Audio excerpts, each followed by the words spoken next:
So let's get to the music questions. What is your first musical memory? Elvis dying in 1977. How old were you? 10. I was back in Ireland with my mum and all her sisters. She's got like 7 sisters. And I remember it was really, really sunny. And just I remember everybody bursting out crying. Like the news came on the radio. And I was like, who's this fucking Elvis fella? You know, and like, what? And then for the rest of the year, that was all that was on the radio, was that Elvis, Elvis, Elvis, Elvis, Elvis. And then my parents had this double vinyl Elvis 40 Golden Greats. And so I got into Elvis. So you liked it? Yeah. Oh yeah, who doesn't like fucking Hound Dog? Fucking hell, man. And and I'm still a big fan. I don't think he's as good as Buddy Holly. I've grown to love Buddy Holly more. I think, once you work out what you go, oh, hang on a minute, Elvis didn't write fuck all. It's true. You know what I mean? He was just a performer. Buddy Holly was the guy. I mean, Buddy Holly's the man. You know what I mean? And if it's a toss-up between Buddy and Elvis, I'm afraid it's Buddy Holly all the way. But that's purely from the artistic point of view. Because you wrote the songs. Yeah. I mean, Elvis is just like he's fucking up there with, them all, isn't he? I've got a couple of years on you. I think I was a little older than you when he died, but I do remember it and what a big deal it was. But he was sort of like my parents' music, and so I railed against it. It wasn't until later on that I just was like... Yeah, you be an old punk then, right? Really just at the edge of it, probably, yeah. Well, as I remember it, punks were like, year 0 was the Pistols starting and that one. No, I started a little bit before that, but it was just that was, that was my dad's music. You didn't listen to your dad's music. And then later on I was like, fucking Elvis is amazing. Yeah. All right. What was the first music you bought with your own money? Well, I'm afraid to say, the first song that was ever bought for me was a 7-inch of a song called I Won't Let the Show Go On by Leo Sayer. Oh, I remember that. And I'd seen him on Top of the Pops dressed as a clown. And you asked somebody for it? And I asked somebody bought it for me. But the first thing I bought with my own money was Nevermind the Bollocks by the Sex Pistols. Changed my life like everybody else's. What was the first concert you went to without any adult supervision? 1980, I went to see The Damned at Manchester Apollo. So how old were you? I was 13.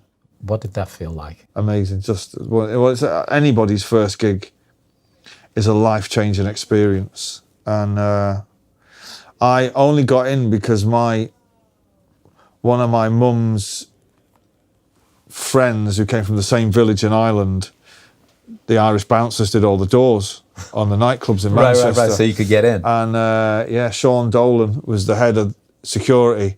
And he said, just come down, wait till the gig's gone, and then they let you in and stand at the back. There's only like 3 of us. We were just young kids, Right. But we were into punk. And I remember them coming on and Captain Sensible and fucking being, many years later I would play on that stage, and it didn't look as glamorous when I was playing on it, because like when you're 13, you're like, wow, it's fucking hell. And then when you're like 29, you're like, well, fucking shithole. Was it like, were you sold right then that music was for you? Yeah, I was lucky. I had the guys that I was hanging around with at school, one of them played the drums and had a drum kit in his shed. We were all into music. Yeah, look, growing up in the 70s and 80s in England, obviously, you know yourself, there was no rolling TV news. There was no football 24 hours a day. There was nothing. There was just, you went to school and there was the radio, there was music, then there was Top of the Pops. That was it. It was like fucking, There was the FA Cup final. There was one live football match. There was nothing else worth watching. So you were just into girls and music. Right. And it's no coincidence that now, as the world has become a rolling entertainment, fucking matrix for kids, music is just another thing. It's like, it's there. For us it was the most important thing in our lives, do you know what I mean? No, it's like a product at this point. What do you listen to when you want to dance? Acid house. Yeah, anything from the late 80s, from 88 to 1990, anything Hacienda stuff, just, yeah, that. What do you listen to when you're feeling sad? I don't really have a set kind of thing when I'm feeling, I don't really feel down that much, and if I ever do, I'm not in the mood for listening to music, that's for sure. But I think there are some great sad songs. Burt Bacharach wrote quite a few. But I haven't got one in particular favourite, I think. If you could only hear one song for the rest of your life, what would it be? Fucking hell.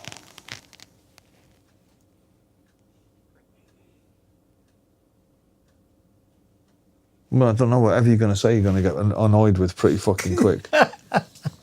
The one person I asked this to said it's got to be instrumental because I just cannot listen to the same fucking words over and over again. I would thought it'd have to be quite long and epic, so at least you're getting some fucking journey out of it. So like a whole side, a whole album or something. Yeah.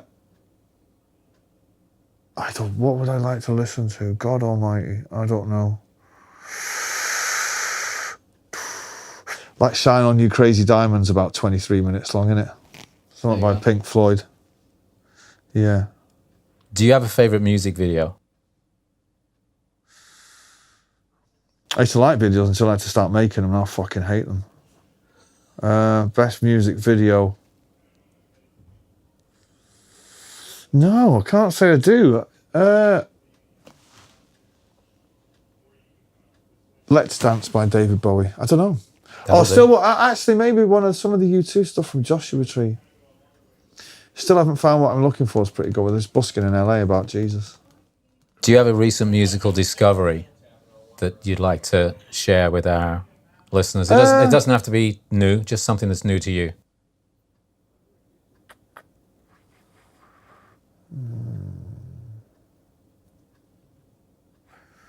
Well,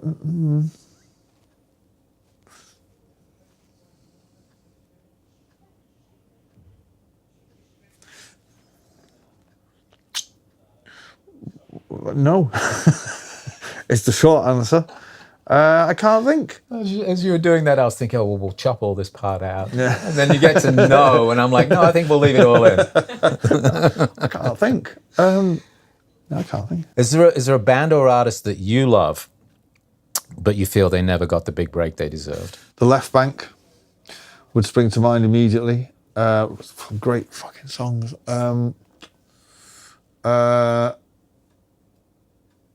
I'm going to say the Left Bank.